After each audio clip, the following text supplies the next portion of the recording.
Okay, Matthew Oldham with the Healthcare Blog. I'm now in the Harris booth. Harris is known as a big defense contractor, I'm here with Jim Traficant. He is the VP and General Manager of the Healthcare Solutions Group. And so, Jim, for those of us here on THCV who don't know much about Harris and what you do in healthcare, give us the quick 1 minute on what you guys are doing in healthcare.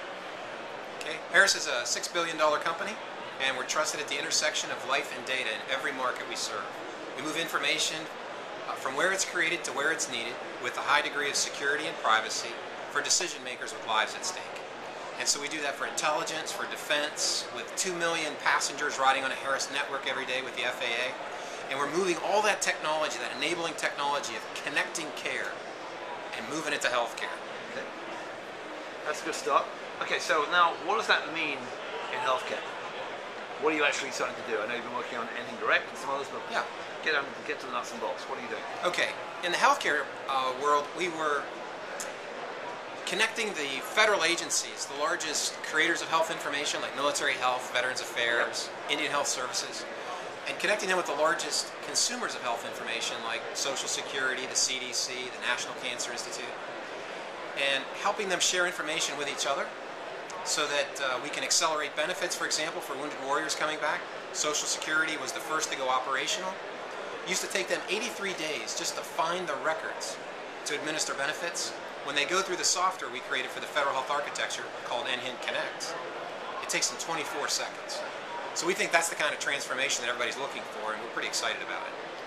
So say a bit more about NHIN Connect, there's obviously that project, there's the Direct project, there's a series of federal programs going on. Which ones are you playing in? And which ones are you most, what kinds of other, that's one example of a transformation, what other kinds of information transfer are you seeing? Oh, sure. The NHIN Connect program was to move the information around the federal agencies. With health information exchanges, we knew that in order to get a tipping point in the adoption, we had to involve the federal agencies. And so they turned to Harris to make that happen. What we learned in the process was over half of the care provided for active duty and retired service members comes out of the private sector. So it wasn't sufficient that we could connect the federal agencies. We also had to connect them to the private sector where so much of the care happened. So we were involved with that as well.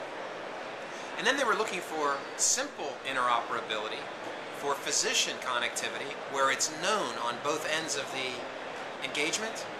And so that's what led to NHIN Direct. And we are participating there heavily on the architecture for NHIN Direct. We were also given a contract to do the NHIN architecture support. So that's another contract with ONC that we're supporting. Beyond that, much broader, Harris is a national asset in imaging. In the intelligence community, somewhere, anywhere in the world, someone will make a request for imagery or image information fused with other sources of information. We go through a discovery process through classified networks, find the information that's been requested, and deliver it in an image-centric context anywhere in the world on any device authorized to see it in near real time. And we're moving that to healthcare. So we set up a global architecture for military health to enable them to move images in theater and around their enterprise anywhere in the world.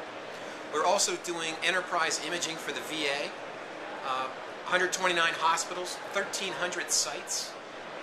And then for the first time making possible that those images could also be shared and the artifacts, scanned documents, photographs, anything that's been digitized can now be shared between DoD and the VA. So this interoperability is a real focus for us. How do we connect information from where it was created to where it's needed and do it in a standards-based, seamless way in the context of the workflow? That's what we do extremely well. So how far along, on the imaging side of the other data, so how far along is DoD and VA? And that interoperability, we hear a lot about conflicts between the two and their systems, and are you the solution for that? Oh, we like to think so. We certainly can help. There's a lot of great work going on in military health and the DoD broadly, as well as in Veterans Affairs. If you look at how they're advancing electronic health information in the application of care, they're more advanced than most. Yeah. What we're doing is making it possible for them to work seamlessly across the enterprise. So we're the only company that's working the bidirectional health information exchange from both the DoD and the VA perspectives. We created the NHIN Connect solution. We're working with Direct. And we have the capacity and are doing an image, not just medical information, allergies, summary of care, but also image-based information between both as well. So there's a lot of great innovation going on at the federal level, and we are right in the middle of a lot of it. So talk about the non-federal stuff. Are you interested in going outside of that to the private sector? There's obviously a room full of opportunity. There's a room full of people who think they have an opportunity. So yeah, we would agree. Just say a word about it too about that. Well, we just announced today that we're partnered with Cancer Treatment Services International, leveraging our IT infrastructure and imaging capability again to deliver cancer treatment in India as if you were here in the States. High quality, but all technology enabled. So that's one of the things we're doing in the commercial sector. We were also selected by Siemens out of Germany to be their partner in the U.S. for disaster recovery and business continuity in an image-centric context. And we have quite a bit of work that we're doing actually on the commercial side. We're doing network infrastructure for one of the most wired hospital systems in the U.S., a group called Health First. And in addition, as far as interoperability in the private sector, we've taken what we've created at the federal level and moved it to the state of Florida. So now we're interfacing with regional health information exchanges and various private sector hospitals, all the way down to the physician level. And what share of the Harris Healthcare business is private versus federal? It's still a pretty small share. We're primarily federal at the moment, but stay tuned. And in a very short amount of time, you're going to see we're fairly dramatic on the commercial side as well. And before we go, I know that you had a series of reasons, personal reasons for being involved in the healthcare sector. So Yes. why don't you tell me a little bit about that? Okay. My passion for healthcare comes as a patient. I have a technology background, a business background, but what I experienced as a patient clued me in that healthcare has lots of data and what we lack is information, particularly at the point of decision making. I've had 2 liver transplants. The first one, my neighbor saved my life. In between those 2, I had an episode of septic shock, right to the brink of death. That led to a second transplant 5 years ago. The first one saved my life. The second one gave me my life back. The first thing I did when I came out of, literally when I got home, was write a letter to the Harris CEO asking to take the company into healthcare. Because I knew if we could move information in healthcare like we do in intelligence and defense and for the FAA, that we could save lives, make a difference, and maybe even help transform an industry. So we're on a mission. I like the mission. We really love engaged patients. Give me one line about what did you see in your process of the 2 liver transplants that you felt needed to be done better? I'll give you one particular example.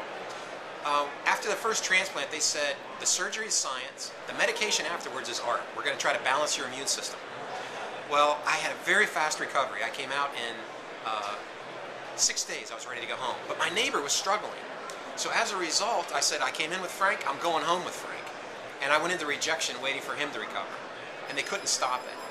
So they said, we're going to give you a shot. We don't know if it'll cure you or kill you. We'll know in 20 minutes. I was in the hospital for a month with that same speech. I finally got to go home. When after a couple weeks of being away from the hospital, I went into rejection again and they couldn't stop it. I was in the hospital again for a month and the first person to take the medication. Very experimental. When I got out the second time, I started to study my blood work and my medications. I came up with an algorithm that you could predict when rejection would occur. We could go from art to science on the medication side post-transplant. And it led to a change in the way anti-rejection medication is administered for transplant patients. And it was clear that they had all the data, they just lacked the information. So that was sort of the genesis for what we're doing now. Yeah, so you think you can do that on a more mass scale? Yes. It'll help a lot more people. And we could transform healthcare. Which after all is the goal. Yeah. There's some work yet to do. Fantastic. I've been talking with Jim Traficant, who's the General Manager of Healthcare Solutions at Harris, about the exciting work you're doing and also about a pretty amazing... Thanks, Matthew. Thanks, Jim.